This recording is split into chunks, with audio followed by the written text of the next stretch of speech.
بسم الله الرحمن الرحيم. الحمد لله رب العالمين، والعاقبة للمتقين فلا عدوان إلا على الظالمين. أشهد أن لا إله إلا الله ولي الصادقين، وأشهد أن محمدا عبده ورسوله إمام المتقين. أما بعد. Para pendengar Radio FM yang dimuliakan Allah, pada kesempatan kali ini kita insyaallah subhanahu wa ta'ala akan bersama-sama mempelajari tafsir daripada surat Tahrim. Dan semoga Allah subhanahu wa ta'ala memudahkan urusan kita dan memudahkan kita dalam menjelaskan materi ini. Adapun surat At-Tahrim adalah merupakan surat yang digolongkan dalam surat Al-Madaniyah, yaitu surat yang diturunkan setelah hijrahnya Rasulullah SAW. Dan diturunkan di Madinah Nabi Muhammad SAW. Surat ini berkisah tentang perbuatan Nabi SAW yang mengharamkan sesuatu perkara yang diharamkan Allah SWT karena mencari ridha istrinya. Banyak sekali pelajaran-pelajaran dengan izin Allah SWT kita akan dapat gali daripada surat yang mulia ini, dan semoga pelajaran-pelajaran tersebut menjadi pelajaran berharga bagi kita dalam menjalani kehidupan dunia ini, dalam berumah tangga, dalam menyikapi pasangan masing-masing. Innahu waliyudzalikal qadir alaih. Allah Subhanahu wa ta'ala berfirman, A'udzu billahi samii'il 'aliim minasyaitonir rajiim. Bismillahirrahmanirrahim. Ya ayyuhan nabiyyu lima tuharrimu ma ahallallahu lak tabtaghi mardata azwajik wallahu ghafurur rahim. Qad faradallahu lakum tahillata aymanikum wallahu maulakum wa huwal alimul hakim. Allah Subhanahu wa ta'ala berfirman, yang artinya, wahai Nabi, mengapa engkau haramkan apa-apa yang Allah halalkan bagimu hanya karena mencari keridhaan daripada istri-istrimu? Dan Allah Maha Pengampun lagi Maha Penyayang. Qad faradallahu lakum tahillata aymanikum. Dan Allah telah mewajibkan atas kalian untuk membayar kafarat sumpah-sumpah kalian yang kalian langgar. Wallahu maulakum, dan Allah adalah maula kalian. Wa huwal alimul hakim. Dan adalah Allah, Dia adalah zat yang maha mengetahui lagi maha bijaksana. Wa idh asarra an-nabiyyu ila ba'di azwaji haditha falamma nabba'at bihi wa adhharahu Allah alayhi عرف بعضه وأعرض عن بعض فلما نبأها به قالت من أنبأك هذا قال نبأني العليم الخبير. Dan tatkala Nabi SAW merahasiakan sesuatu kepada sebagian istri-istrinya, suatu perkataan, bicaraan, maka tatkala sang istri menyebarkan rahasia tersebut dan Allah tampakkan apa-apa yang disebarkan oleh sang istri kepada Rasulullah SAW. Kemudian Rasulullah SAW terangkan kepada istri sebagian daripada apa-apa yang disebarkan. Dan Rasulullah SAW sembunyikan sebagian lainnya. Maka tatkala Rasulullah mengabarkan kepada istrinya apa yang dia sebarkan, maka bertanya sang istri tersebut, Man amba'aka hadza? Siapa yang telah memberitakan kepadamu perkara ini? Qala nabba'aniyal alimul khabir. Dia menjawab, sesungguhnya yang memberitahukan aku adalah al-alim al-khabir, Allah yang maha mengetahui lagi maha berilmu.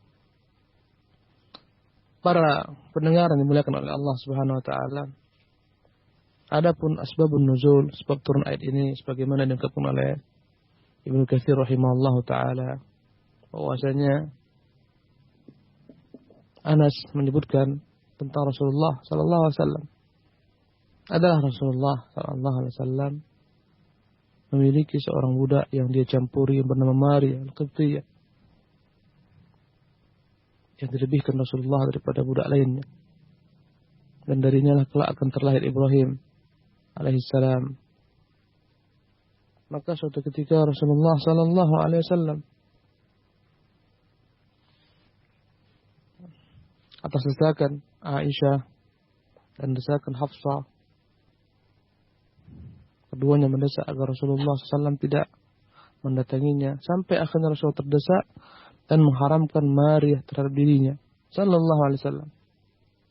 Maka Allah turunkan ayat ini sebagai teguran kepada Nabi sallallahu alaihi wasallam untuk tidak mengikuti keinginan istri-istrinya dalam perkara-perkara yang Allah halalkan untuknya.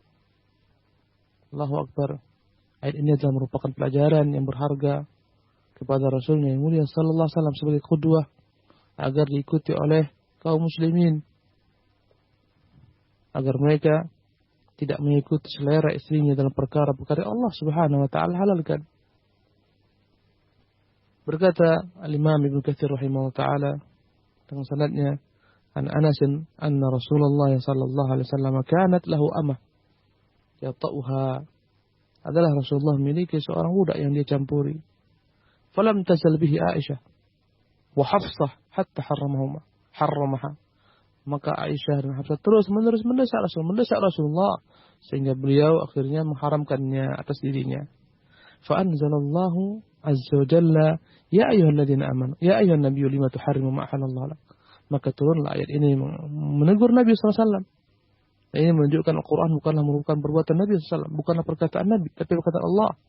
Dalamnya ada teguran kepada diri Rasulullah SAW. Wahai Nabi, kenapa engkau harus haramkan apa-apa yang Allah halalkan untukmu? Sampai akhir ayat.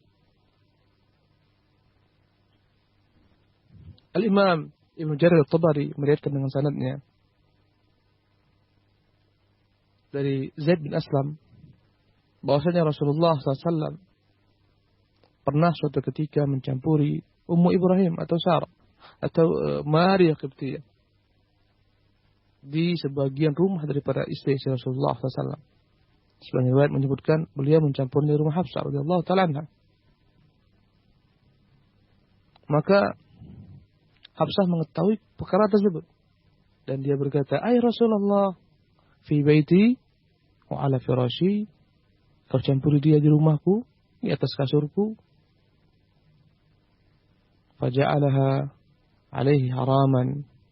Maka untuk mencari keridhaan Hafsah, Rasulullah SAW mengatakan, sejak saat sekarang tidak akan lagi saya datangi dia, campuri dia. Bertanya Hafsah, "Ay Rasulullah, kaifa tuharrimu alaikal halal?" Bagaimana kau haramkan sesuatu yang halal untukmu? Fahalafa laha billahi la yusibuha. Dia bersumpah kembali kepada Allah untuk tidak mencampurinya. Fa anzalallahu ta'ala, maka Allah turunkan ayat ini. Ya ayuhan nabiyyu lima tuharrimu ma ahallallahu lak. Wahai Nabi, kenapa kau haramkan apa-apa yang Allah halalkan untukmu? Inilah sebab turun ayat menurut penafsiran para ulama ahli tafsir. Adapun dalam beberapa riwayat lainnya, sebab turun ayat ini adalah berkenaan dengan Rasulullah mengharamkan atas dirinya minuman yang disukai, asal, madu. Bagaimana Imam Bukhari meriwayatkan tentang ayat ini dengan sanadnya dari Aisyah radhiyallahu taala anha, berkata Aisyah, "Kana an-nabiy sallallahu alaihi wasallam yashrabu asalan 'inda Zainab binti Jahsh wa yamkuthu 'indaha." Adalah Rasulullah SAW pernah minum madu di rumah Zainab binti Jahash, kemudian berdiam padanya. Fatawata'tu ana wa Hafsah ala ayyatina dakhala alaiha faltaqul lahu akalta maghafir inni ajidu minka riha maghafir. Maka aku pun sepakat, kata Aisyah, subhanallah, lihatlah bagaimana Aisyah dan Hafsah bekerja sama untuk menyempitkan Rasulullah sallallahu alaihi wasallam dalam kondisi ini. Ya. Berkata ketika itu Hafsah, berkata Aisyah kepada Hafsah, "Jikalau datang kepada kita, kepada saya Nabi, kemudian kepadamu katakanlah, sesungguhnya aku mencium bau yang tidak baik dari mulutmu. Pasti engkau makan buah maghafir." Maka ketika datang kepada Rasulullah, dikatakan oleh Aisyah radhiyallahu taala anha, "Akalta maghafir, inni ajidu minka riha maghafir." Ya Rasulullah, aku mencium kau makan buah maghafir yang berbau. Dan Rasulullah SAW adalah orang yang paling anti dengan segala macam bentuk perkara-perkara yang bau. menyelisih kebiasaannya jika dia makan perkara-perkara yang bau. Padahal Aisyah tahu dia sedang minum madu di rumah Zainab yang diberikan oleh salah seorang sahabat kepada Rasulullah tepat ketika Rasulullah di rumah Zainab, dan dia berdiam lama karena kecemburuan yang muncul pada Aisyah radhiyallahu taala anha, maka dia buat siasat dengan Hafsah radhiyallahu taala anha. Dia katakan ketika Rasulullah datang, "Ya Rasulullah, ajidu minka riha maghafir." Aku mendapati dari mulutmu bau buah maghafir. Qala la walakinni kuntu ashrabu asalan. Berkata Rasul, tidak, aku hanyalah minum madu saja. Inda Zainab binti Jahash. Minum di sisi Zainab binti Jahash. Falan a'uda lahu. Tapi aku berjanji tidak akan kembali minum madu tersebut. La tukhbir bidzalika ahadan. Tidak akan kembali aku minum madu tersebut selama-lamanya. Dan jangan kau beritahukan ini kepada yang lain. Ternyata ketika sampai ke rumah Hafsah, Hafsah pun mengatakan hal sama. Maka turunlah ayat ini. Allah katakan, "Lima tuharrim?" Kenapa kau harus haramkan? Ma ahallallahu lak, sesuatu yang Allah halalkan untukmu. Allah halalkan untukmu untuk memiliki budak-budak yang kau campuri. Atau ma malakat aymanukum, kata Allah, atau budak-budak yang kau miliki.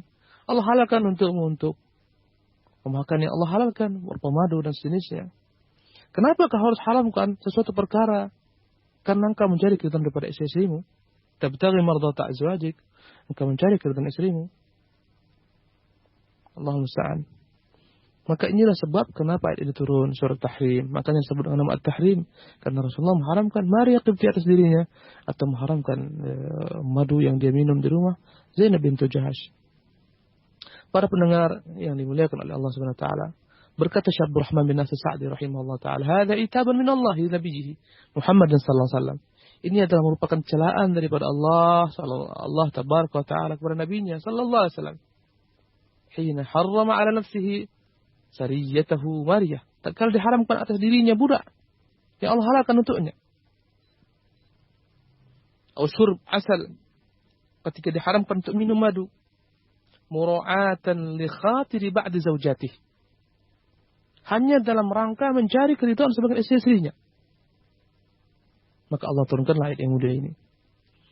Maka para pendengar dimuliakan oleh Allah Subhanahu wa taala.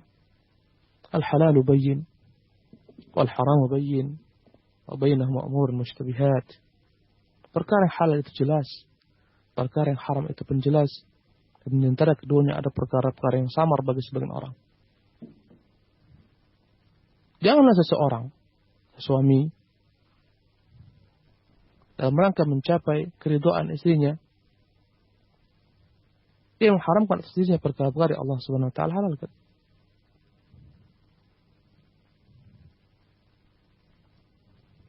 Bagaimana Rasulullah dicela oleh Allah Subhanahu wa taala ketika mengikuti kemauan sebagian istri-istrinya.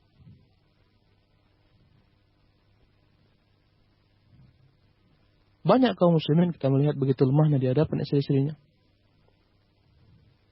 Sehingga perkara-perkara Allah halalkan untuknya diharamkan. Karena ingin mencari keridhaan istrinya. Maka apapun namanya, perbuatan diperbuat dengan keterpaksaan. Ingin merebut hati istrinya. Yang tidak akan, yang namanya keridhaan manusia. Berkata pepatah, "Yarda'un nasi ghayatun la tudrak." Membuat manusia itu ridha adalah merupakan sesuatu yang tidak akan pernah kau capai batasnya, tanpa ada batasnya. Jika kau ikuti dia dalam perkara ini, dia akan menuntut kepadamu perkara yang lain. Jika kau ikuti, dia akan menuntut perkara lain. Maka ikuti syariat. Ikuti yang halal itu halal, yang haram itu haram. Maka Rasulullah SAW dicela oleh Allah SWT karena mengikuti sebagian daripada istrinya dalam perkara ini. Allah musta'an. Adalah merupakan pelajaran kepada Rasulullah sebagai contoh kepada umatnya agar beliau tidak mengikuti apa-apa dengan istrinya dalam perkara-perkara yang Allah halalkan baginya. Subhanallah.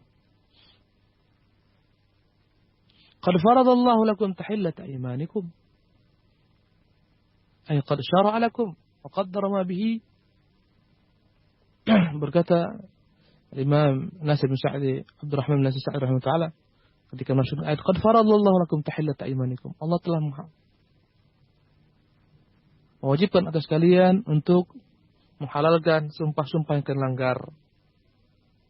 Ketika seorang bersumpah untuk tidak melakukan ini contohnya, kemudian dia langgar, Allah halalkan untuk melanggarnya dengan ketentuan membayar kafarat.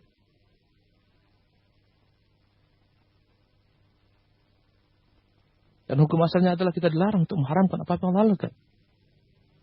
Jika itu dengan i'tiqad menjadi kafir. Tentunya dia meyakini madu itu haram. Kafir dengannya. Tentunya dia meyakini berpoligami itu haram. Kafir dengannya. Tapi ketika dia menghalalkan, ketika dia menganggap madu saya anggap adalah halal, tapi saya mengharam untuk diri saya, maka dia dibenci. Dibenci oleh Allah SWT, walaupun tidak sampai kepada tingkat kafir, wa'idhan billah, ataupun tidak berdosa, tapi dia tercela karena mengharamkan apa yang halalkan untuk dirinya sendiri dan dalam perkara-perkara lain. Maka para pendengar yang muliakan Allah SWT, Allah pernah mengatakan, Ya ayyuhalladzina amanu, la tuharrimu thayyibatin ahallallahu lakum, wa la ta'tadu. Wahai orang-orang beriman, jangan akan mengharamkan apa-apa yang Allah, kebaikan-kebaikan daripada rezeki yang Allah halalkan untuk kalian, dan jangan kalian melampaui batas. Bagi orang yang melanggar, dia bersumpah. Saya bersumpah tidak makan buah ini. Saya bersumpah tidak akan berbuat ini. Maka Allah SWT halalkan mereka untuk melanggar sumpah mereka dengan membayar kafarah. Sebagaimana termaktub dalam firman yang mulia, فَكَفَّارَتُهُ إِطْعَامُ عَشَرَةِ مَسَاكِينَ مِنْ أَوْسَطِ مَا تُطْعِمُونَ أَهْلِيكُمْ أَوْ كِسْوَتُهُمْ أَوْ تَحْرِيرُ رَقَبَةٍ فَمَنْ لَمْ يَجِدْ فَصِيَامُ 3 أَيَّامٍ ذَلِكَ كَفَّارَةُ أَيْمَانِكُمْ إِذَا حَلَفْتُمْ وَفَضَّ أَيْمَانَكُمْ. Maka kafarat melanggar sumpah adalah memberi makan 10 orang miskin dari jenis makanan pertengahan yang kalian makan. Memberi makan kepada keluarga-keluarga kalian, atau memberikan 10 orang pakaian daripada mereka, atau membebaskan budak. Maka barang siapa yang tidak menemukan ketiganya, hendaklah berpuasa 3 hari. Itulah dia kafarat sumpah bagi orang-orang melanggar sumpah. Maka segala sesuatu yang diharamkan oleh seorang padahal dia halal atas dirinya, kemudian dia langgar, maka kewajiban bagi dia membayar sumpah.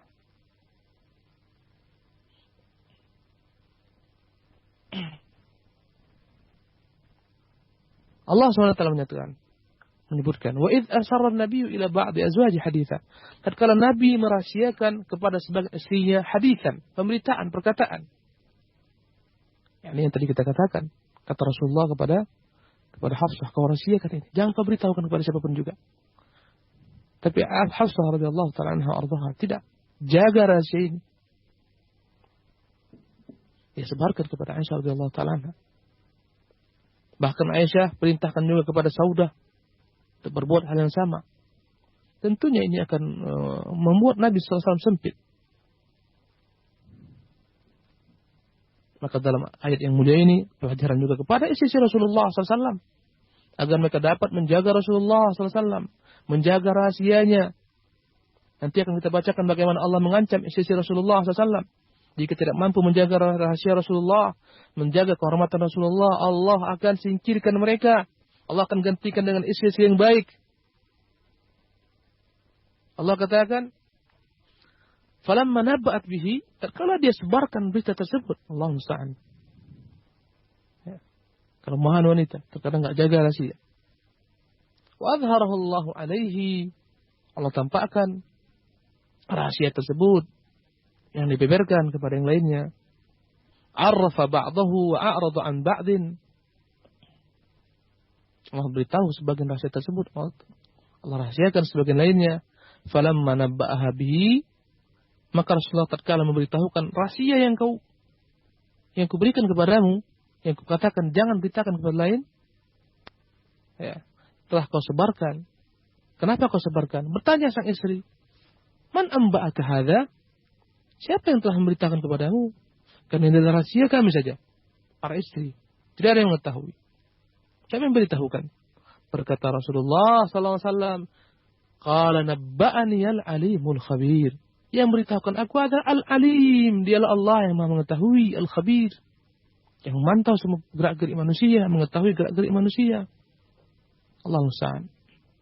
Pelajaran apapun rahasia suami tidaklah dijaga oleh sang istri, tidak disebarkan. Kalaupun disebarkan akan datang masanya sang suami mengetahui apa-apa yang diperbuat istrinya. Akan terjadilah at-tamatul kubra, akan terjadilah kiamat dalam rumah tangga. Ketika sang istri tidak mampu menjaga rahasia suaminya. Apalagi ketika sang istri malah menjelek-jelekkan suaminya. Menyebarkan semua aib suaminya. Datanglah at-tamatul kubra, datanglah bencana besar yang dimurkai oleh Allah Subhanahu wa taala. La haula wala quwata illa billah. Allah melanjutkan, "In tatuba ila Allah faqad sagat qulubukuma." Ini adalah merupakan ancaman kepada istri Rasulullah agar segera mereka bertaubat. In tatuba ila Allah. Kalaulah kalian berdua bertaubat kepada Allah daripada perkara ini, faqad sagat qulubukuma, maka telah bersih hati kalian.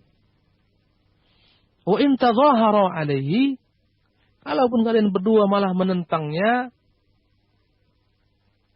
fa innallaha huwa maulahu. Sesungguhnya dia itu walinya adalah Allah yang menjaganya.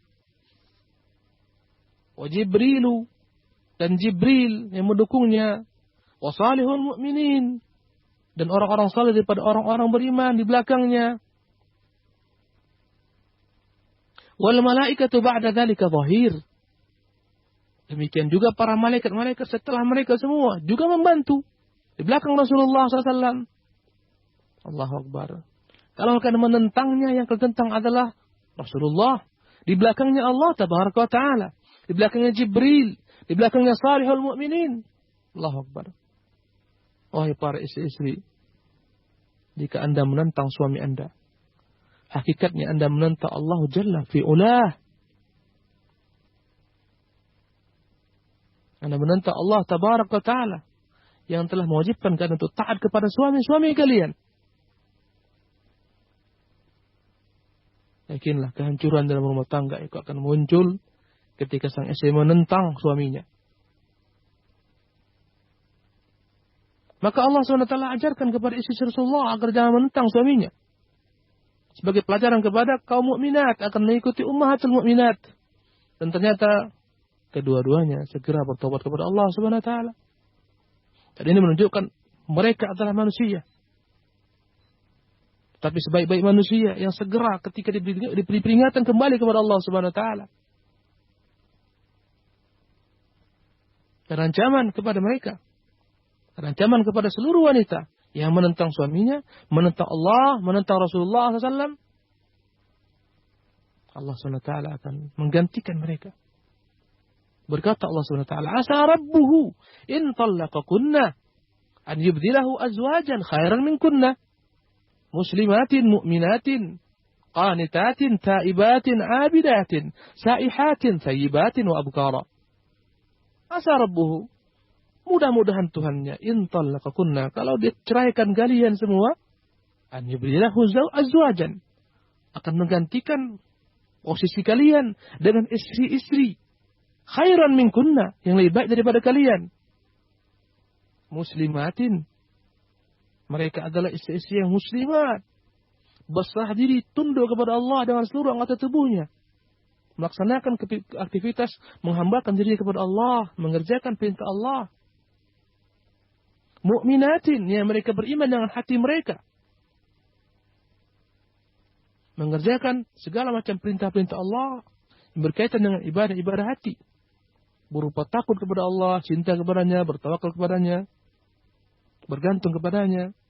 Allah akan gantikan kalian, wahai istri-istri yang membangkang suami, yang menentang suami kalian, yang tidak bertaubat kepada Allah SWT, Allah akan gantikan posisi kalian dengan perempuan-perempuan yang muslimat, mukminat, qanitat, yang senantiasa taubat kepada Allah Tabaraka Ta'ala, kembali kepada Allah SWT, yang tunduk kepada Allah Subhanahu wa taala, bukan yang membangkang, bukan yang penentang. Subhanallah. Taibatin, abidat, istri-istri yang senantiasa bertobat kepada Allah. Kalau dia salah, segera minta maaf kepada suaminya, merujuk kepada suaminya.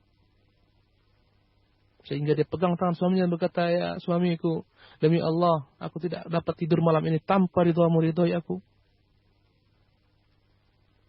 Subhanallah. Taibatin, abidat. Istri-istri yang senantiasa beribadah memperhambakan dirinya kepada Allah SWT. Bukan menghiasi hidupnya dengan merumpi dan ghibah. Membuat majlis-majlis ghibah untuk menentang Allah dan Rasulnya yang mulia. Menggebiri hak-hak suaminya. Menentang suaminya. Bukan majlis ini yang diinginkan oleh Allah SWT. Abidatin. Perempuan-perempuan yang memperhambakan dirinya kepada Allah SWT. Yang tahu hidupnya, rumah tangganya adalah merupakan sarana untuk beribadah menyembah Allah SWT. Bukan sebagai tujuan segala-galanya dalam rumah tangga. Dia adalah sarana dalam rangka memperhambakan dirinya kepada Allah SWT. Menggapai ridha Allah SWT melalui pintu-pintu keridhaan suaminya. Bukan malah ingin agar semua keridhaannya dicapai oleh suaminya, diperbuat oleh suaminya. Bukan itu. Banyak orang menganggap rumah tangga adalah merupakan tujuan. Sehingga semuanya dikembalikan kepada kepentingan dirinya, kesenangan dirinya. Tidak mau ngalah dan seterusnya. Ini sarana dalam beribadah. Allah musta'an. La haula wala quwwata illa billah. Ketika suami terbesit mau menikah lagi contohnya, maka dia marah, murka, seolah-olah dia menyembah suami. Dan seterusnya, takut dizalimi dan seterusnya, takut macam-macam. Kalaulah tujuannya adalah penghambaan dirinya kepada Allah SWT, enggak seperti itu keadaannya. Tapi andai kata tujuan adalah hawa nafsu, kepentingan diri, maka jadilah at-tamatul kubra. Jadilah kiamat. Hancurlah bangunan rumah tangga yang dibina. La haula wala quwwata illa billah. Tercerai-berailah anak. Nas'alullah al-'afwa wal-'afiyah. Saihatin, thayyibatin wa abkara. Mereka adalah perempuan-perempuan yang senantiasa bertaubat kepada Allah SWT. Senantiasa kembali kepada Allah. Berzikir memuji Allah Subhanahu wa taala. Thayyibatin wa abkara. Baik mereka adalah perempuan-perempuan yang janda ataupun perempuan-perempuan yang masih perawan. Ini adalah merupakan taubih li ummahatil mu'minin. Pelajaran celaan Allah kepada ummatul mu'minin agar hendaklah mereka mendukung suaminya, mendukung Rasulullah sallallahu alaihi wasallam dalam dakwanya. Dan tidaklah demikian juga setiap istri mendukung suaminya untuk beribadah taat kepada Allah SWT. Bukan menghalangi suaminya untuk berbuat taat kepada Allah SWT. Beribadah menyembah Allah SWT. Yakinlah apapun tipu daya makar yang dibuat wanita kejelekan kepada suaminya, Allah SWT akan kembalikan kejelekan kepada dirinya sendiri. Wala yahiqul makru sayyi'u illa bi ahlihi. Tidaklah kembali tipu daya yang jelek kecuali kepada pembuatnya sendiri. Man hafara hufratan waqa'a fiha. Barang siapa menggali suatu lubang akan terjerumus ke dalamnya. Fajaza'u sayyi'atin sayyi'atun mithluha. Balasan kejelekan adalah kejelekan sepertinya. Subhanallah.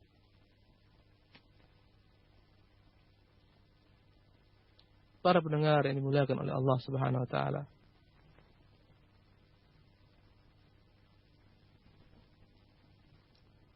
Pernah suatu ketika Abdullah bin Mas'ud,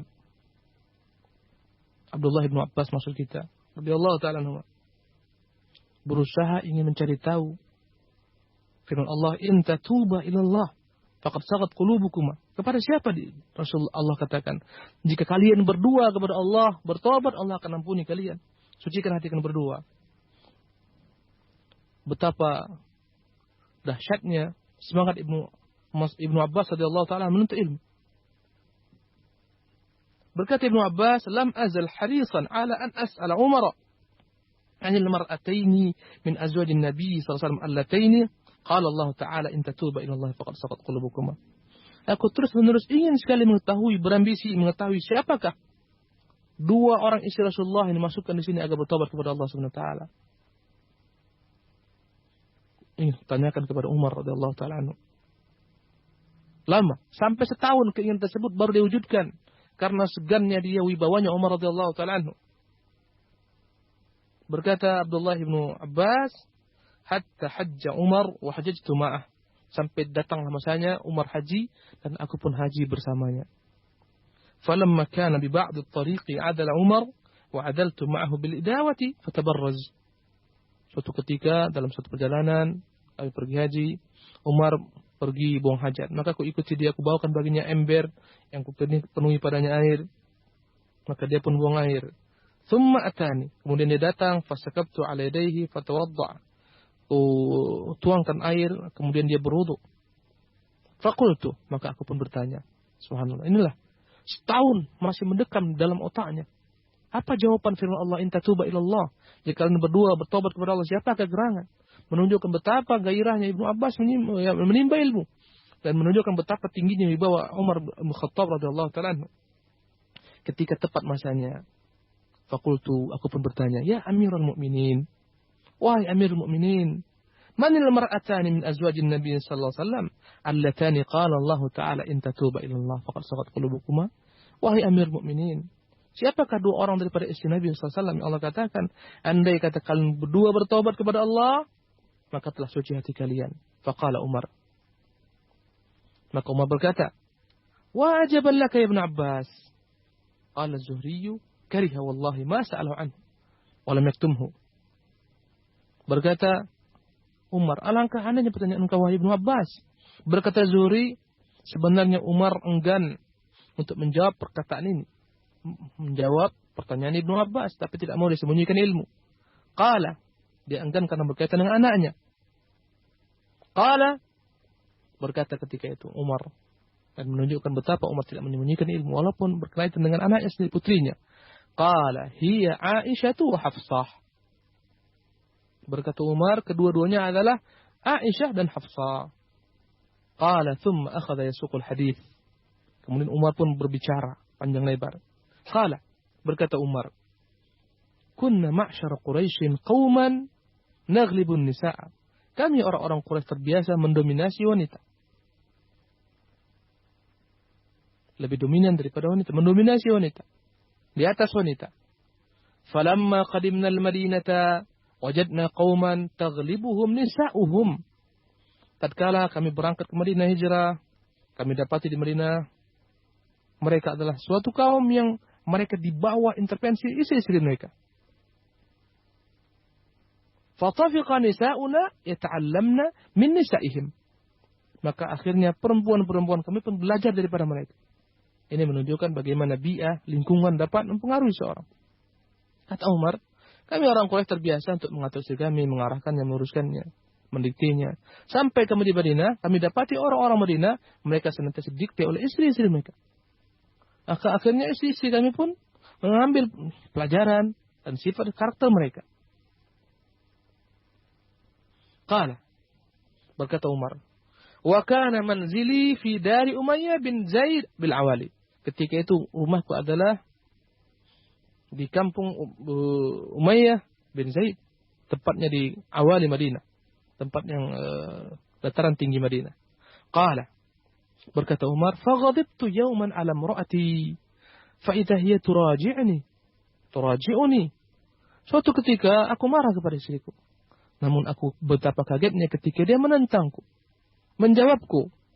Fa ankartu an turaji'ani. Maka aku mengingkari dia. Kutanyakan, kenapa kamu menebatku? Kenapa kamu menentangku? Faqalat, berkata istri Umar, ma tunkir an uraji'aka. Fa wallahi inna azwaja Rasulillah sallallahu alaihi wasallam la yuraji'nahu wa tahjuruhu ihdahunna al-yawma ila al-lail. Berkata sang istri, kenapa engkau harus ingkari sikapku? Demi Allah, sesungguhnya istri-istri Rasulullah sendiri la yuraji'nahu. Mereka menentang Rasulullah, menebar Rasulullah sallallahu alaihi wasallam. Bahkan mereka ada yang membaik Rasulullah sampai malam hari. Qal, berkata Umar, Allahu Akbar. Fantalaqtu.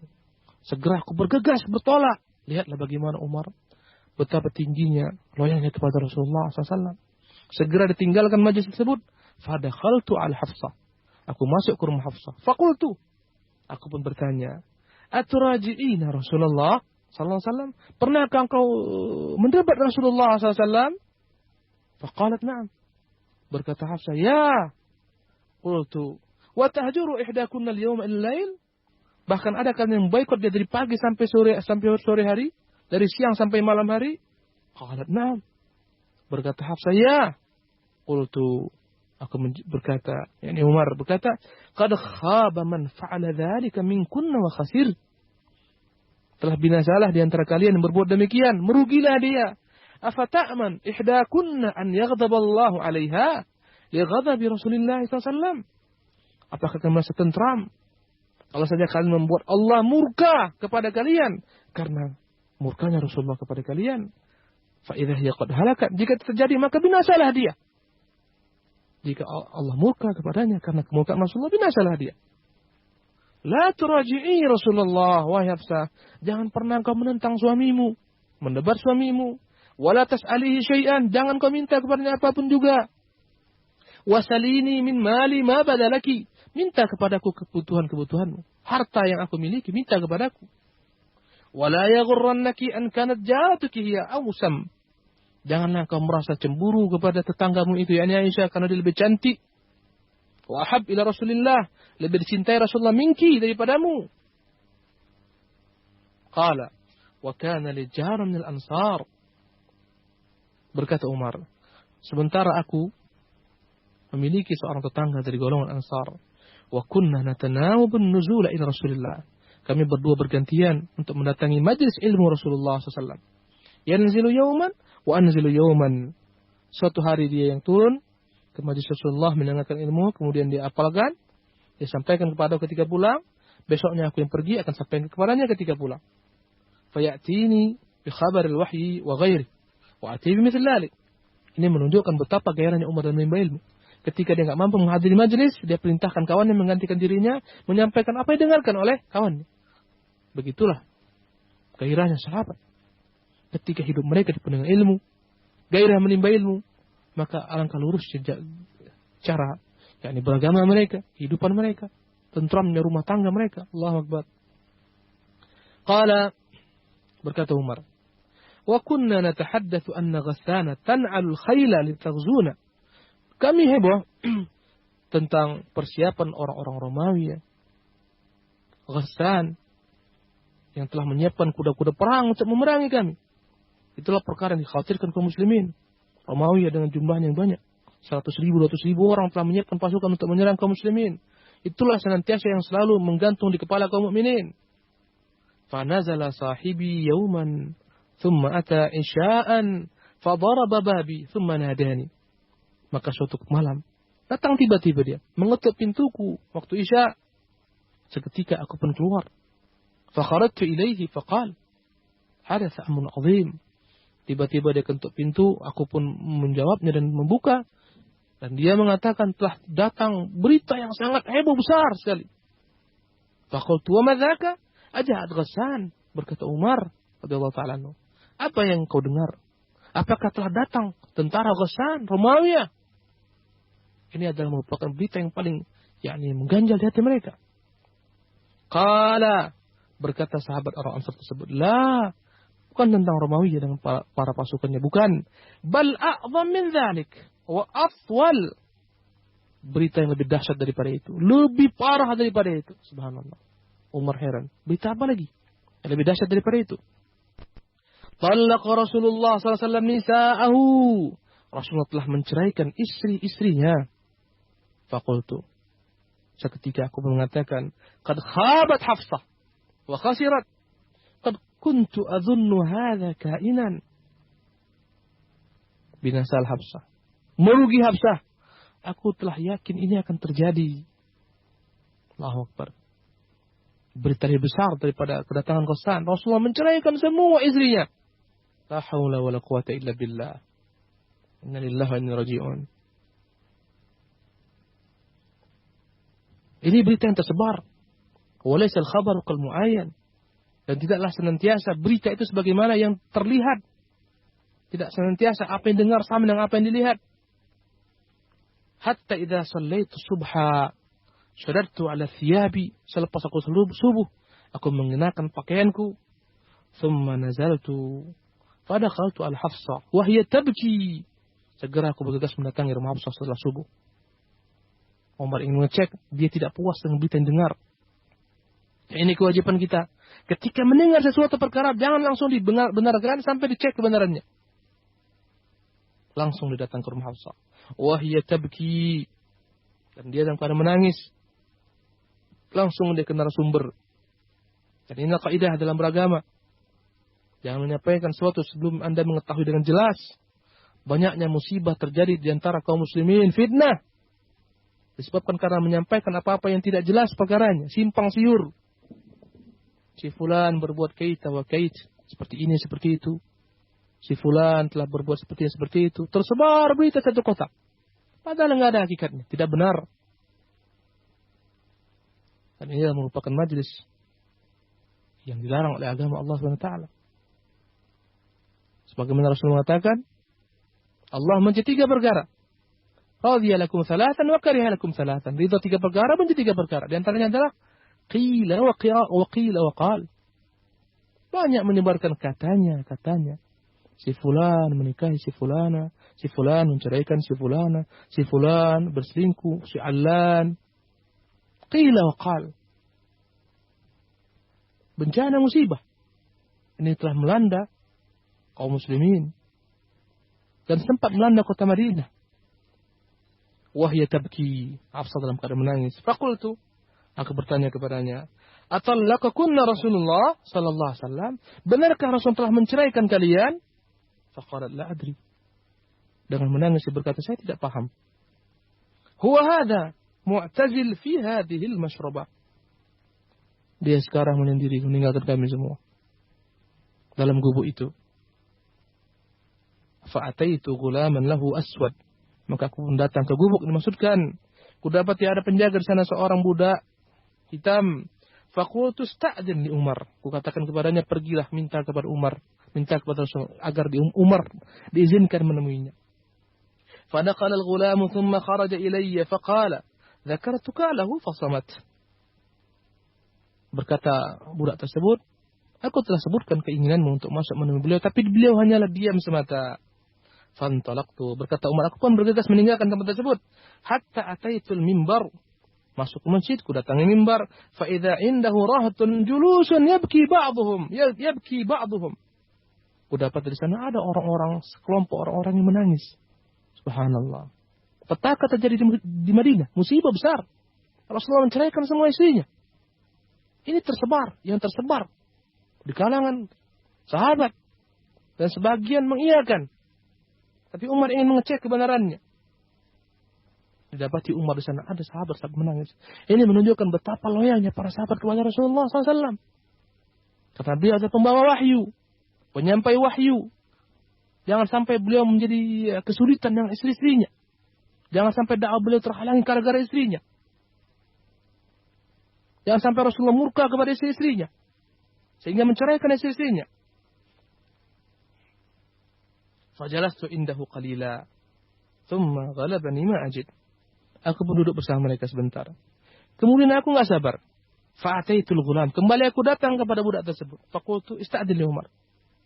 Tolong mintakan izin agar Umar boleh menemui beliau. Kemudian dia masuk dan keluar. Mengatakan hal yang sama. Kusebutkan tentang keinginanmu, tapi Rasulullah diam. Fakharatu, aku pun keluar.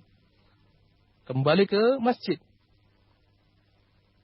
Tapi aku enggak sabar, kemudian aku datang kembali. Katakan, Umar minta izin kepada Rasulullah. Kemudian dia masuk. Dan akhirnya berkata, ketika dia datang, Umar telah berbaling. Berkata budak tersebut, Udkhul qad adinalak. Masuklah sekarang kau telah diberikan izin menemui beliau. Sallallahu alaihi wasallam. Fadakhaltu. Aku pun masuk. Fasallamtu ala Rasulillah sallallahu. Aku pun masuk menemui Rasulullah. Aku ucapkan kepadanya salam. Fa'idha huwa muttaki'un ala rimalil hasir. Maka aku dapat beliau dalam keadaan bersandar. Bertilikan dengan pasir-pasir. Ya, di atas tikar. Allahumma musta'an. Waqad athara fi janbihi, sementara tikar tersebut telah membekas pada tubuhnya sallallahu alaihi wasallam. Bukan di atas kasur yang empuk sebagaimana kita rasakan. Tidak. Fakultu, aku pun bertanya. Dia ingin mengecek kebenaran. Lihatlah betapa gairahnya Umar mencari kebenaran berita. Bukan sebagaimana kemudahan yang disebutkan oleh sebagian daripada kaum muslimin. Pantang apa yang didengar dia sampaikan. Sehingga muncullah musibah. Berkata Rasulullah, kafa bil mar'i ithman an yuballigha bi kulli ma sami'. Cukuplah seorang berdosa ketika menyampaikan semua didengar. Allah musta'an. Fakultu, aku bertanya, atallaqta ya Rasulullah nisa'ak, benarkah engkau telah menceraikan istri-istrimu? Farafa'a ra'sahu ilayya wa qala la. Berkata Rasulullah setelah diangkat kepalanya melihatku, dia mengatakan tidak.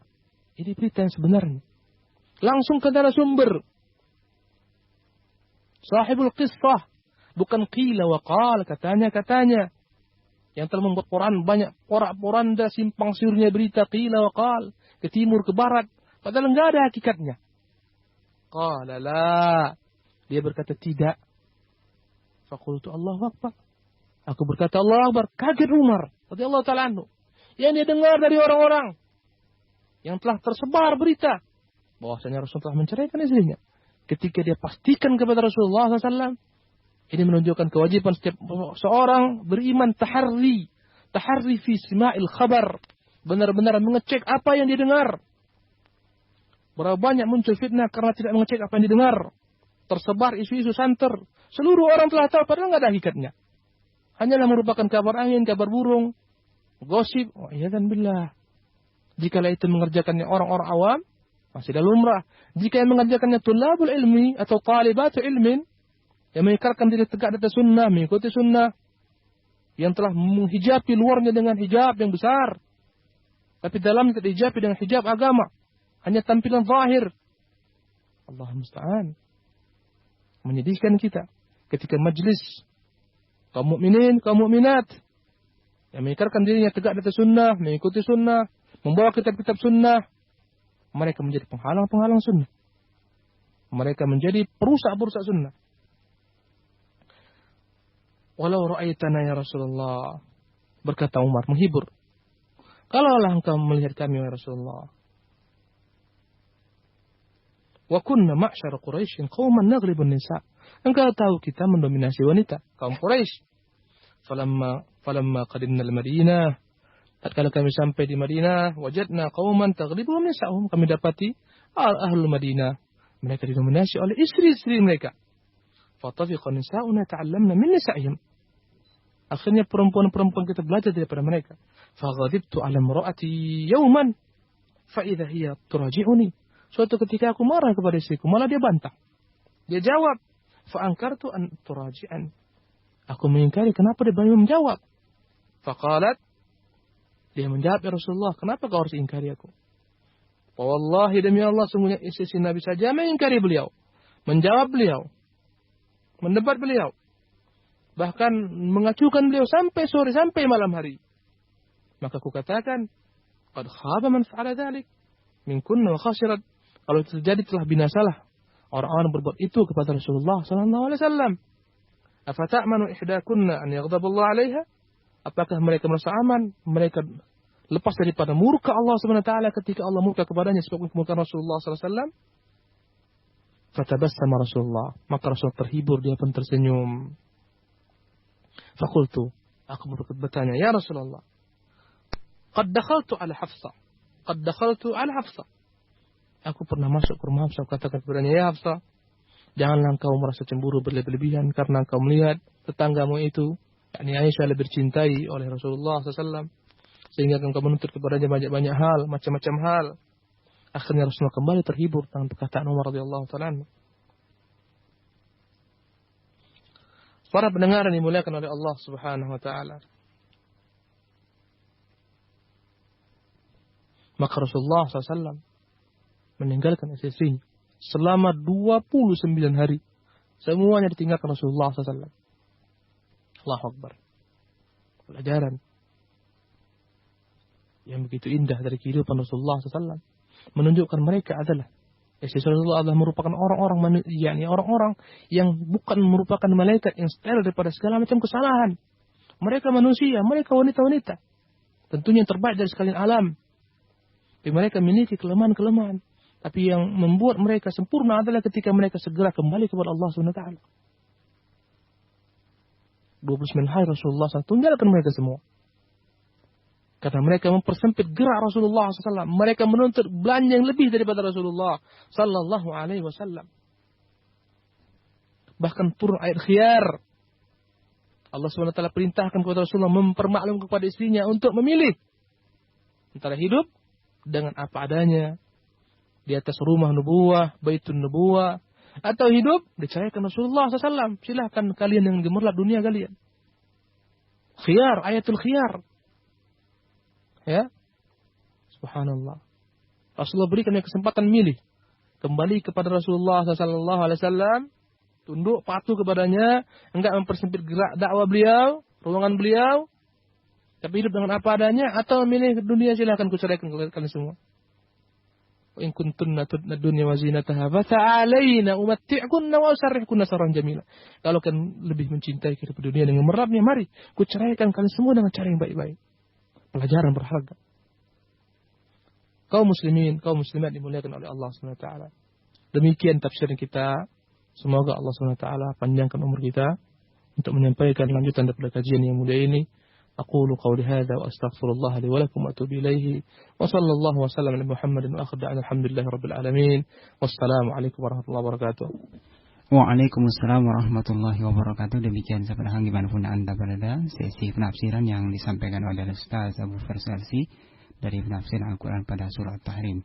Dan kita akan membuka sesi soal jawab. Kami persilakan untuk antum untuk bergabung langsung di line telepon dan juga di SMS online kami.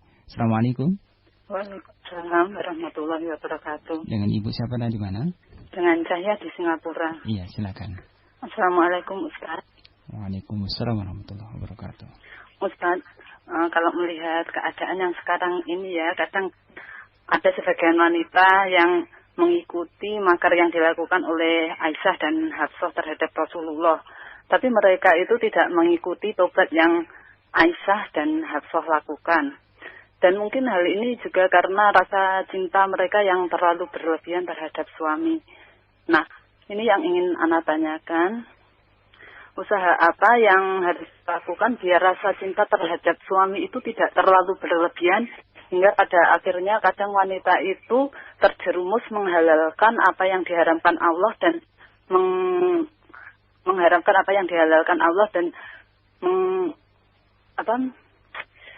menghalalkan apa yang diharamkan Allah dan mengharamkan apa yang dihalalkan Allah. Itu saja Ustaz. Ya. Jazakallah khairan. Wassalamualaikum warahmatullahi wabarakatuh. Waalaikumsalam warahmatullahi wabarakatuh. Ahsanti wa barakallahu fiik. Semoga Allah memberkahi Ibu dengan pertanyaan yang sangat baik sekali. Ini itu kondisi zaman, hadithul zaman. Itulah kondisi zaman ini. Lebih muskilah lagi ketika itu diikuti oleh orang-orang yang menisbatkan dirinya kepada sunnah, kepada salafus saleh yang telah menegakkan syiar-syiar secara zahir. Tapi untuk menerapkan dengan yang sebenar-benarnya masih jauh panggang daripada api. Dan kita berharap agar Allah SWT membina umat ini, kaum muslimin, kaum muslimat, agar mereka benar-benar menjadikan salafus saleh sebagai panduan dalam segala hal. Dan tidak milah-milah agama yang mulia ini. Apa yang senang dengan nafsunya dia katakan ya, yang tidak dia senang dia katakan tidak.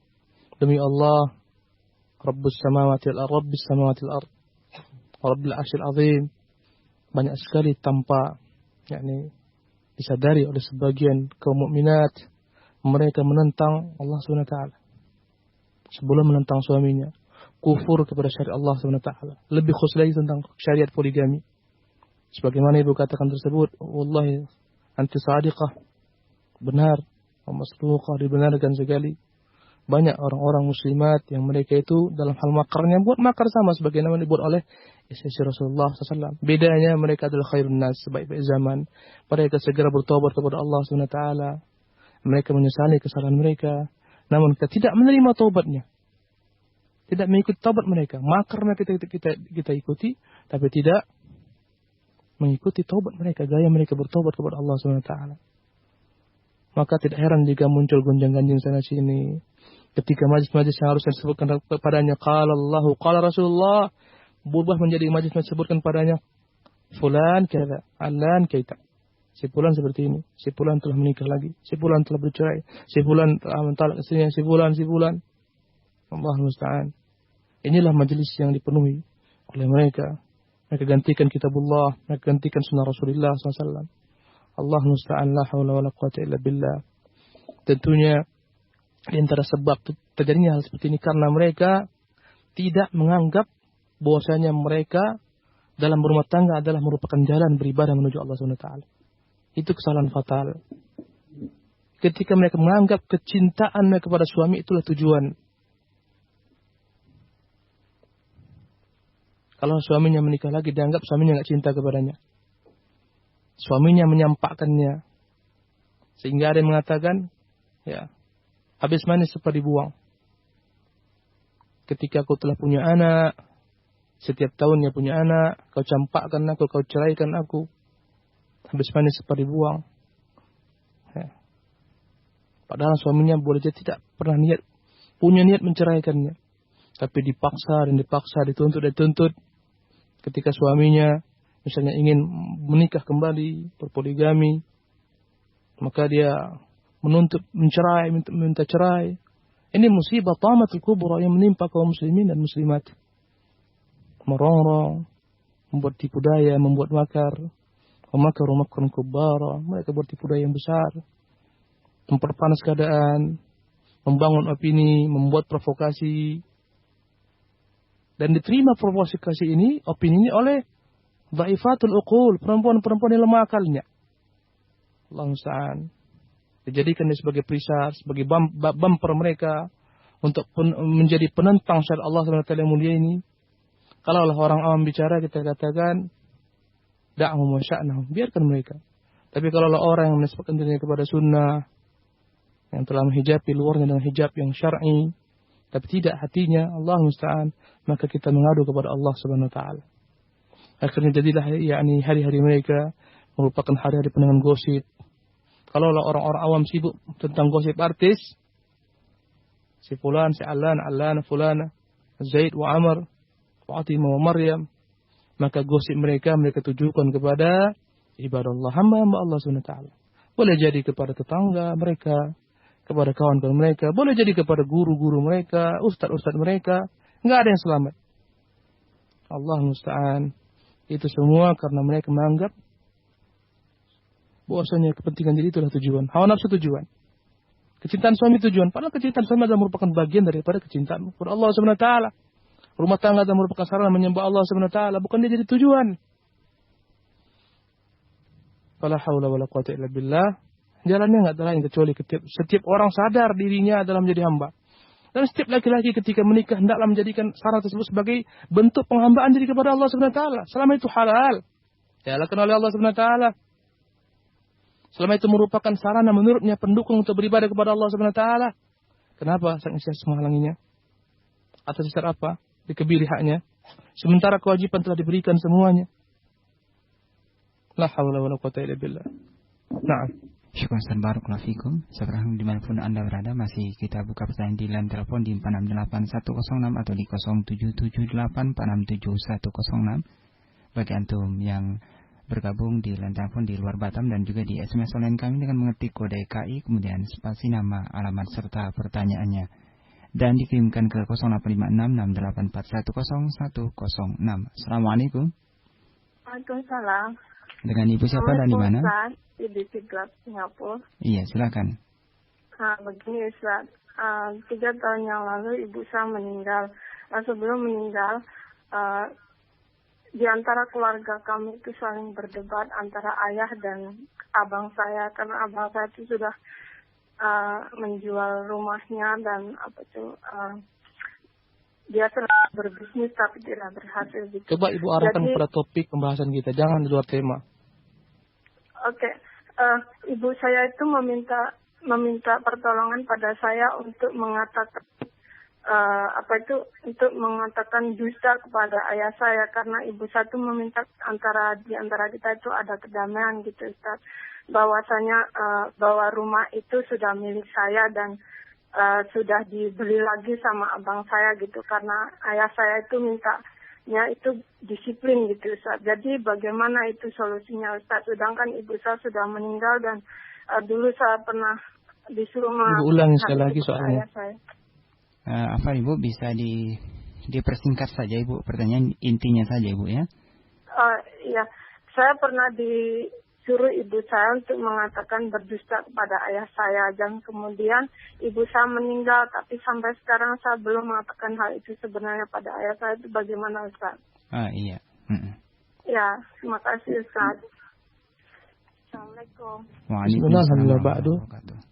Yang jelas, la ta'ata li makhluqin fi ma'siyatil khaliq, enggak boleh taat kepada makhluk jika dia memerintahkan kita berbuat maksiat kepada Allah Subhanahu wa taala. Kalau dalam kedosan tersebut mengandung perkara yang membahayakan, perkara negatif, tentunya dilarang. Maka hendaklah Anda berkata jujur kepada orang tua Anda, katakan seterang-terang, jelaskan, apalagi ketika ibu Anda telah meninggal. Wallahu taala alam. Ya, syukur barakallahu fikum.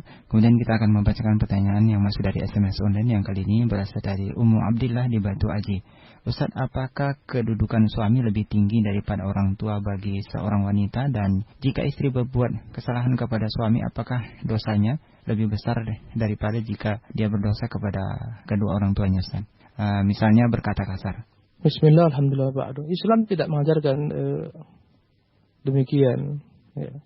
Suami itu lebih tinggi daripada orang tua, atau orang tua itu lebih tinggi daripada suami. Tidak. Masing-masing memiliki hak. Suami memiliki hak dan orang tua memiliki hak. Orang tua menikah untuk berbakti kepadanya. Suami pun memiliki hak untuk berbakti sang istri kepadanya. Dan antara keduanya tidak bertentangan satu sama lainnya.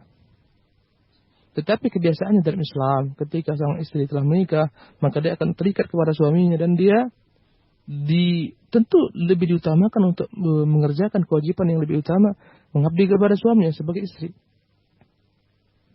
Maka dia patuh kepada suaminya. Apalagi biasanya sang istri akan mengikuti suaminya. Namun bukanlah maknanya sang istri diperintahkan untuk mengurangi hak orang tuanya, tidak. Tetap hak berbakti kepada orang tua, hak patuh kepada orang tua, hak dengar dan taat kepada orang tua, mencintai mereka seterusnya. Cuma skala prioritas saja. Ya. Kalau anda kata di rumah suaminya, tentu suaminya lebih utama untuk dia memuliakan, lebih utama untuk disampaikan sejenisnya. Kalau anda kata dia di rumah orang tuanya, dia memberikan hak orang tuanya untuk berbakti kepadanya dan seterusnya. Wallahu taala alam. Sahabat dimanapun Anda berada, silakan kembali bergabung di line telepon kami di 468106 atau di 0778467106, dan juga bisa bergabung di SMS online kami dengan mengetik kode KI kemudian spasi nama, alamat serta pertanyaannya, dan dikirimkan ke 085668410106. Dan kami mengharapkan kepada antum yang bertanya untuk berkenaan dengan materi kajian yang disampaikan oleh beliau pada pertemuan di hari ini. Baik Ustaz, kita akan kembali bacakan pertanyaan masuk dari SMS online yang kali ini berasal dari Ibu Mur di Batu Aji. Ustaz, suami ana perokok dan sudah berulang kali ana memperingatinya untuk berhenti merokok. Akan tetapi dia tidak mau, sehingga itu ana menjadi malas kalau diajak berhubungan. Bagaimana hukumnya Ustaz? Bismillahirrahmanirrahim. Ya, dibutuhkan istri agar menjelaskan kepada suami dengan cara yang logika, yang makul, yang diterima akalnya. Mungkin dengan mendatangkan buku-buku bayawak seterusnya. Ya, mungkin juga mengatakan kepadanya bahwasanya bau yang ada pada mulut itu menghalangi aku untuk menerimamu dan seterusnya. Dia berupaya meyakinkan dengan cara yang baik-baik dan bijak. Ya. Menolak pun dengan cara yang baik dan bijak. Dengan berupaya untuk terus-menerus membuat suaminya sadar. Wallahu ta'ala alam. Ya, kemudian kita akan kembali bacakan pertanyaan masuk dari SMS dari Bambang di Tanjung Dayu. Ustaz, apakah budak perempuan itu bisa dicampuri Ustaz? Bismillah, alhamdulillah, ba'du. Ya, jika memang ada budak wanita melalui peperangan jihad fisabilillah, kemudian mereka jadi tawanan perang, kemudian menjadi budak, enggak mengapa dicampur kaum muslimin.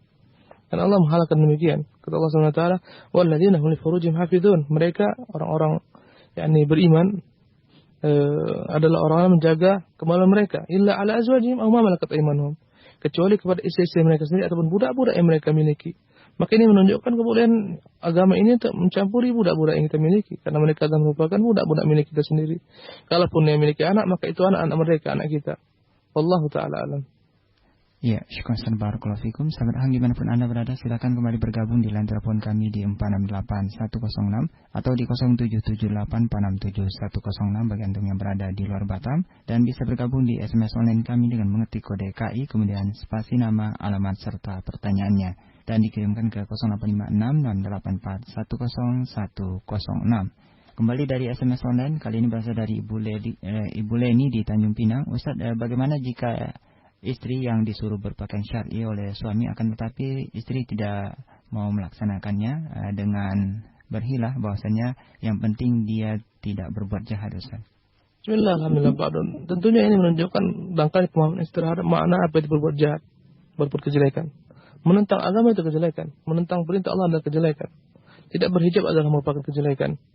Karena itu ada perintah Allah yang hukumnya wajib yang ditujukan kepada istri Rasulullah, kepada perempuan-perempuan mukminat. Maka hendaklah dia merujuk kembali perkataannya, memperbaikinya, meralatnya dan bertobat kepada Allah Subhanahu wa taala. Wajib bagi istri taat kepada suami dalam perkara-perkara ma'ruf. Wallahu taala alam. Sahabat Hang dimanapun Anda berada dan juga para pendengar radio Al-Bayan di Tanjung Pinang di frekuensi 96 FM dan juga para pendengar radio Sunnah di Tanjung Balai Karimun di frekuensi 92,2 FM, silakan untuk Antum untuk bergabung langsung di line telepon dan juga di SMS online kami. Lebih kurang 10 menit ke depan kita akan menutup pertemuan kita. Assalamualaikum. Waalaikumsalam warahmatullahi wabarakatuh. Dengan Bapak siapa di mana Bapak? Dengan Pak Heri lagi di jalan gitu Pak ya. Iya, silakan Pak. Assalamualaikum Pak Ustaz. Waalaikumsalam warahmatullahi wabarakatuh. Ya Pak, kita mau menanyakan ini Pak. Apakah benar itu di malam takbiran sampai pagi gitu Pak ya? Untuk berhubungan suami istri itu tidak diperbolehkan Pak ya? Apa benar atau tidak gitu Pak? Mohon penjelasannya. Terima kasih. Syukran. Wassalamualaikum warahmatullahi wabarakatuh. Waalaikumsalam warahmatullahi wabarakatuh. Bismillah, alhamdulillah, Pak Ado. Itu pertanyaannya adalah yang berkembang tidak benar, tidak seperti itu. Malam takbiran dibolehkan, enggak ada larangan untuk berhubungan kecuali pada ketika seorang i'tikaf di masjid, ketika seorang berpuasa, dan seterusnya. Ya, adapun dia mencapai istrinya pada malam takbiran, pada hari raya, enggak ada masalah. Ya. Enggak ada larangan. Maka yang mengatakan terlarang harus mendatangkan dalil. Wallahu taala alam. Iya, demikian jawaban Ustaz kepada Bapak Heri yang berada di jalan tadi. Semoga tetap berhati-hati dan semoga selamat sampai di tempat tujuan. Kita kembali terima di line telepon. Assalamualaikum. Waalaikumsalam. Dengan Bapak siapa dan di mana? Dengan Imam Pak di Tanjung Kiai. Iya, silakan Pak Imam. Assalamualaikum Ustaz. Waalaikumsalam warahmatullahi wabarakatuh. Ya, ini saya tanya tentang waris boleh Pak Ustaz? Ya, masalah apa Pak? Tentang hak waris. Karena saya disuruh. Coba fokuskan pada perkara-perkara yang kita bahas hari ini Pak. Cuma Pak, penting Pak, karena saya lebaran ini disuruh pulang, katanya saya disuruh karena orang tua saya sudah meninggal, bapak saya meninggal, terus ibu saya sedang sakit, saya 5 bersaudara, saya laki-laki, terus saudara saya 4 perempuan, jadi saya disuruh pulang untuk mengurusin itu Pak. Jadi bagaimana haknya masing-masing itu Pak. Saya lagi sendiri, terus saudara saya 4 semua perempuan, dan ibu saya sekarang sedang sakit gitu Pak. Terima kasih Pak jawabannya. Assalamualaikum warahmatullahi wabarakatuh. Waalaikumsalam warahmatullahi wabarakatuh. Alhamdulillah Pak Ado. Kita himbau kepada para penanya untuk bertanya tentang yang berkaitan dengan pembahasan kita hari ini. Adapun mengenai warisan, bagaimana ditanyakan kepada kita, ya. Warisan itu adalah harta yang ditinggalkan oleh seseorang ketika dia meninggal. Itu namanya warisan. Ketika sang ibu masih hidup, maka itu bukan warisan namanya. Pembagian ketika ibu masih hidup atau bapak masih hidup, dibagi-bagi antara keluarga itu antara anak bukan warisan. Itu hibah. Warisan itu ketika seorang meninggal dan dia meninggalkan harta, baru namanya warisan. Jadi andai kata misalnya ibu meninggal kemudian dia meninggalkan anak-anaknya, ya. Maka dia meninggalkan anak-anaknya dengan suaminya, contohnya suaminya. Ada suaminya, kemudian ada anak-anaknya, 1 laki-laki, 4 perempuan. Maka pembagiannya setelah dia meninggal dari harta istri tersebut dibagi pertama 1/4-nya untuk sang suami, 1/4. Maka yang sisanya, yakni 3/4 itu dibagikan kepada, yakni sisanya kepada anak-anaknya. Dengan bandingan kelak ketika disatukan kembali, yang laki-laki mendapat 2 bagian, sementara wanita 1 bagian. Jadi ketika 3/4 dibulatkan kembali, jadikan dia 100% contohnya, maka dibagilah ketika itu, dibagilah saham laki-laki menjadi 2 dan perempuan 4. Berarti sahamnya menjadi, kalau perempuan 4, karena masing-masing 1 menjadi 2, berarti 6 saham. Dibagilah menjadi 6 saham. Masing-masing perempuan dapat 1 saham, laki-laki dapat 2 saham. Itu jika berkaitan dengan warisan. Nanti mau lebih lanjut, silakan dapat tanya kepada mungkin ustaz-ustaz di radio kita pada pembahasan-pembahasan khusus. Wallahu ta'ala alam. Nah, barakallahu fikum Ustaz. Kemudian kita akan membacakan pertanyaan masuk dari SMS online yang kali ini berasal dari Umi Salsa di Tanjung Uban. Ustaz, apakah berdosa apabila kita marah kepada suami, di mana suami kita menyuruhnya untuk pergi ke masjid, namun dia tidak mau dengan alasan yang tidak kuat, Ustaz? Alhamdulillah. Istri wajib untuk saling tausiah dengan suaminya dalam menegakkan perkara-perkara ma'ruf, ya. Mengajak suaminya kepada perbuatan ma'ruf, mencegahnya daripada perbuatan mungkar. Tapi tentu hendaklah sang istri menempatkan dirinya pada posisinya. Marahnya bagaimana, cara marahnya bagaimana. Tentu enggak sama antara merintahkan suami dengan suami memerintahkan istri, karena kedua di atas kita, maka hendaklah dengan cara yang bijak, dengan cara yang baik, lemah lembut, berlapang dada menerimanya. Ketika dia mungkin enggan, kita enggak bisa paksakan, dan seterusnya. Ya, dengan cara terbaik sambil berdoa kepada Allah SWT. Itu caranya. Allah Ta'ala alam. Ya, kemudian masih di Batu Aji berasal dari Ummu Abdillah. Ustaz, apabila seorang istri berkata, bila suamiku menikah lagi lebih baik aku mati saja, apakah ini perkataan kufur, Ustaz?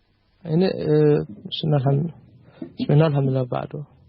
Ini perkataan menunjukkan dangkalnya iman, dangkalnya ilmu, pendeknya pemahaman. Seolah-olah suaminya tujuan segala-galanya dalam hidupnya. Seolah-olah kecintaan suaminya itulah merupakan perkara yang segala-galanya dalam hidupnya, sehingga dia lupakan kecintaan Allah SWT. Ya. Dan seharusnya cinta hakiki yang terlahir daripada seorang istri kepada suaminya, dia akan berupaya mencari keridhaan suaminya. Ini cinta hakiki, kecintaan yang diberikan untuk suaminya, sebagaimana keridhaan yang dibuat oleh yakni Sarah untuk mencari ridha suaminya. Dia berikan hajar kepada Ibrahim alaihissalam. Ketika seorang istri contohnya mencari keridhaan suaminya, dia lihat suaminya ingin menikah kembali contohnya, maka istri yang benar adalah mencarikan untuk suaminya pasangan agar dia mendapat keridhaan daripada suaminya, bukan malah menjadi penghalang, bahkan mengatakan kalau andai kata engkau nikah aku bunuh diri saja atau aku mati saja. Ini menunjukkan dangkalnya iman. Ini menunjukkan dia tidak menjadikan menikah sebagai sarana beribadah kepada Allah SWT. Seharusnya dia yakni sebagaimana Ummu Habibah radhiyallahu ta'ala anha, ya Rasulullah, kalaulah engkau sudi hendaklah kau nikah kakakku. Sesungguhnya tidak ada seorang yang aku inginkan baginya kebaikan sebagaimana yang kudapatkan kecuali kakakku sendiri. Ini perkataan Ummu Habibah kepada Rasulullah SAW. Begitulah seharusnya istri teladan mencari keridhaan suaminya. Karena seorang perempuan, surganya dia itu ada pada keridhaan suaminya. Tidak akan dapat seorang perempuan ridha Allah SWT kecuali kita salah suaminya ridha kepadanya. Kalau perkara-perkara ma'ruf. Ya. Maka janganlah seorang perempuan menjadikan yakni kecintaan suaminya adalah segala sesuatu yang diharapkan, kemudian dengan cara-cara yang tidak benar menghalangi suaminya untuk melaksanakan perbuatan-perbuatan yang dihalalkan Allah SWT. Maka ini salah. Didukung suaminya. Jika dianggap menemukan jalan kebaikan, silakan dukung. Wallahu ta'ala alam. Ya, baik, kita akan beralih ke SMS online kali ini berasal dari Ningsi di Singapura. Bagaimana menghadapi suami yang tidak memenuhi kewajibannya kepada keluarga, akan tetapi dia selalu menuntut haknya, Ustaz? Bismillahirrahmanirrahim. Tentunya akan tegak suatu kehidupan rumah tangga ketika masing-masing antara hak dan kewajiban seimbang. Kalau suami meminta terus menerus mana hakku untuk dipatuhi dan terusnya, tapi tidak melaksanakan kewajibannya, maka ini cacat. Akan timpanglah kehidupan berumah tangga. Maka sang istri tidaklah mengingatkan suaminya bahwasanya dia memiliki kewajiban-kewajiban yang belum dipenuhi. Ya, walaupun istri berupaya terus menerus untuk menjalankan haknya, dinasihatkan, diingatkan. Ya, jika nggak tahu diajarkan, bawakan kepadanya dalil-dalil, kitab-kitab, perkataan para ulama agar dia paham. Ya. Ketika sang istri tidak merasa bersabar, karena emang suaminya dianggapnya tidak memberikan baginya, yakni hak-haknya, dan dia merasa nggak sanggup lagi dengan suaminya, boleh dia minta cerai. Datang mungkin pada agama menuntut bahwa suaminya nggak berikan haknya, nggak berikan hak nafkah contohnya dan seterusnya, boleh. Ya, andai kata dia bersabar, mungkin dia memiliki kerjaan atau apa dan dia bersabar, juga tidak masalah. Semua terpulang kepadanya dan dia mungkin lebih mengetahui mana yang paling maslahat bagi dirinya dan keluarganya, anak-anaknya. Wallahu taala alam.